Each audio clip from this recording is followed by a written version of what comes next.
Next speaker is Marianna Sledzinska, and the title of her presentation is Reversing the Humidity Response or molybdenum disulfide and tungsten disulfide Basen sensor using in transition metal salts. Thank you. Thank you. So first of all, thank you very much, Maria Jose and Neus, for getting me this opportunity to present for you today. It's also the first time that I'm presenting live on the conference since 2019, I think. So it's even more exciting. And also, I'm very grateful to be here because I come from a very different background. We are physicists mainly in our group. So the title is Reversing the Humidity Response of the MoS2 and WS2 based sensors using transition metal salts. But I gave it a subtitle. It's a physicist view on the humidity sensing with the 2D materials. So I hope at least for some of you, it could be also interesting to see these topics from a little bit different perspective. So this work came with the project NanoSmart, which is a European ICT project of nano components for electronic smart wireless systems. And this stems from the fact that everything is going wireless and everything is going 5G. So we are trying to redefine the infrastructure used now and adapt it to the 5G high frequency applications. So in this project, we are redefining the electrical components, but we are also putting them together with smart sensors, smart environmental sensor. In this project, we have the humidity, temperature, and RF radiation sensors. So we do that in order to mitigate the variability, increase the power efficiency, provide the system health monitoring, and alleviate radar recalibration issues. So we talk about radars because part of the consortium is company Thales that fabricates components for Airbus. So sensing with 2D materials has recently really get a lot of attention now. Graphene and TMDs, they apparently have great potential for sensing applications due to the fact they have this really high surface to volume ratio and lots of active edges. So the question is, how do we define the electrical response of humidity sensor? So it could be either positive, so it means with increasing humidity, the impedance of the sensor would decrease, or negative, meaning with increasing humidity, the impedance will decrease, or will increase, sorry. So with MoS2, if you search through the literature, you see the same material can show both positive or negative response to humidity. And all of these works come from very good journals, but no really plausible explanation was found, or at least we could not really find it. And because we are physicists, so we really thought, okay, let's try to get a little bit more in depth into this issue, okay? So the positive response is mainly attributed to the so-called Grotthuss mechanism or proton jumping process. So in this process, the protons travel through the hydrogen bonds of water molecules or all of the other hydrogen bonded liquids, which would result in the increase in the conductance with increasing humidity. On the other hand, the negative response is typically attributed to the water molecule charge trapping, where the molecules of water would absorb the free charges of the material, which would then lead to the conductance decrease. So we have tried to do a bit more systematic studies on the transition metal dichalcogenides-based humidity sensing with transition metal salts coatings. So we studied WS2 and MoS2 without anything and coated with copper chloride and silver nitrite. This is in a, well, I think it doesn't work. So this is a very simple sensor with interdigitated gold electrodes where we deposit the MoS2 sensing film on top. Sorry, that's not COVID.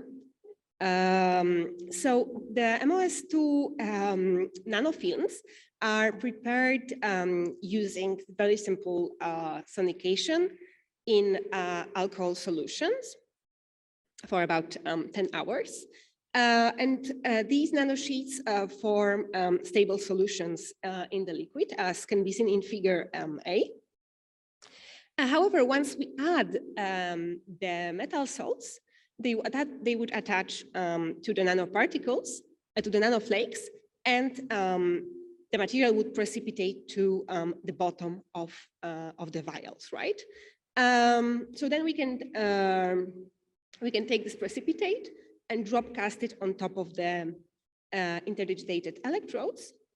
And that's pretty much how the sensor looks like. And then if we check in the TEM, we can clearly see the nano flakes with silver and copper nanoparticles attached to it. And here's an overlook on the experimental setup. So we can change the humidity from 5 to 75% by blowing air that has previously passed through a water bubbler. And we always measure our sensor against a commercially available humidity sensor. So here's an example of the output voltage as a function of time, with humidity varying from 5 to 75%.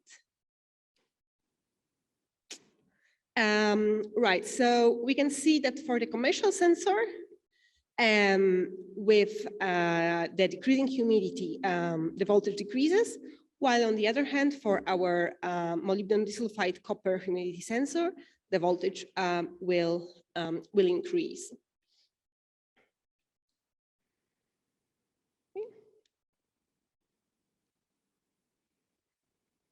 But then if we study a bit more in depth, so every measurement were taken for 1,000 minutes. And actually in the very first minutes is where the really funny things started to happen. So actually in the very beginning, the MoS2 with copper chloride humidity sensor was showing the positive behavior and very high output current. Then with time, about 40 minutes after the beginning of the measurements, we see, so that's the panel B, we see that something strange is really happening. No, we cannot really determine the clear response to humidity. And then finally, in the last part of measurements, we observe stable response and the change or the inversion of the sensing mechanism to negative.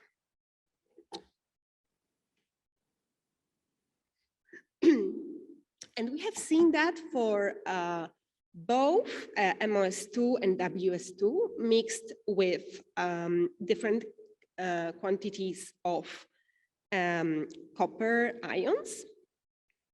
However, for the pure MoS2 and pure WS2, so pure TMDs, no additives, we did not observe such a change in the sensing mechanism. Okay, so all of these sensors they have very good response time, very good recovery times. That's pretty much state of the art.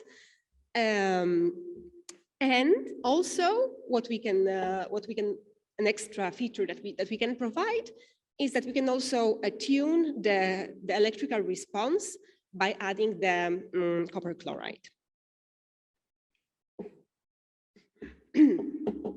So how can we explain the change in the response with time? So the answer can be given by the structural characterization before and after measurements. So in panel A, you see the SEM image of the top of the sample of the nanoflakes, the MoS2 nanoflakes before the measurements. And in the panel D, you can see the same sensor, the same top view of the sensor after the measurements. So we can see while before we have a porous network of nanoflakes, after the measurement, they form more of a solid film. This can also be seen in panels B and C, where we see the cross section. So we can see before it's very porous. No, it's like a sponge. Then after the measurements, it all gets like stuck together. All the flakes get stuck together, and they form a pretty much uniform film. And we also did quite in-depth XPS analysis. I think the important part is if we see what happens to the copper ions before and after measurements. So the molybdenum and sulfur peaks, they do not really come such a big change. But for copper, we can see the Cu2 plus satellites, which would indicate that the copper hydroxide was formed during the measurements, and then also the presence of copper cations and copper 2 plus satellite, they also support this proposed mechanism. Okay, so this, yeah, I'm almost done. This slide has maybe a bit too much text, but maybe we can just concentrate on the image, no? So what happens in the very beginning when we mix MoS2 flakes with the copper chloride in a vial is that the copper gets attached to the flakes, mainly due to the coordination of copper with sulfur. And then in the first minute, we have this positive response dominated by the Grotthuss mechanism. So we can see that these copper ions would enter the field, and they would enhance the conductivity due to this extra ionic channel, let's say. But then after a few minutes, the excess of water would lead to the hydration of copper ions. So they convert to copper hydroxide, which is almost non-soluble in water. So it forms as a sort of dielectric coating on the MoS2 films. And then this coating, together with the decreasing porosity, that sort of inhibits the formation of the water channel inside the film. And that's when the inversion from positive to negative mechanism happens, right? And so the negative response is in principle just trapping of the electrons from the MoS2 film by water. This can also be corroborated by equivalent circuit that we have proposed, in which we have these two resistances that change their value with time. So this is all. Well, in the end, I hope I have convinced you that there is still a lot of understanding to do with sensing with 2D materials. And thank you for your attention. And I would also like to thank our collaborators from the NanoSmart project.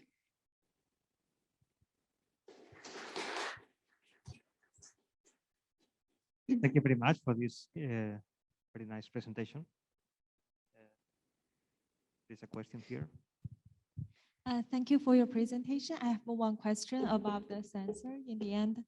and you shows that after 960 minutes, the sensor started to be stable. And is it necessary every time when you're using the sensor, you have to let it be stable for that long time, or just a one time, and then after that, it will be stable? So it's only the first time. It's Okay. only the first time, and only for the sensors that have the transition metal dichalcogenide with these metal nanoparticles. So once after the first 20-25 minutes, they form this solid sensor. And then when we switch it on again after 1 week or 2 weeks, they continue. They continue working the same in a positive manner. Yeah. And what's the reason why they changing the morphology? Like they turning to be smooth? Yeah. So I think the morphology is, first of all, so it's because of the electric field in varying humidity. So, you know, with the electric field, they like sort of like sticks the particles together. And since they have also these metal nanoparticles, copper especially, so it makes them even more electrically conductive. So that means they would stick together even more. And that, together with the formation of the copper hydroxide, which forms sort of like a glue layer between them, that's at least that's our interpretation of what is happening and why they form this solid film. Thank you so much. Thank you. Any other question? Thank you very much, Marianna, for the nice talk.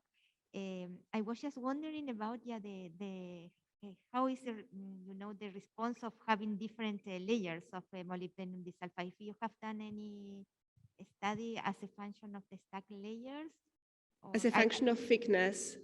Yeah, okay, because you have I don't know in which range you are working. Can we go back to the presentation?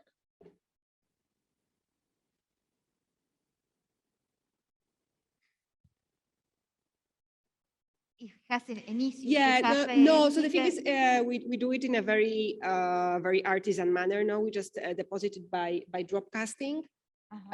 So the thickness is about a few micrometers, but no, we don't really have so big control over the.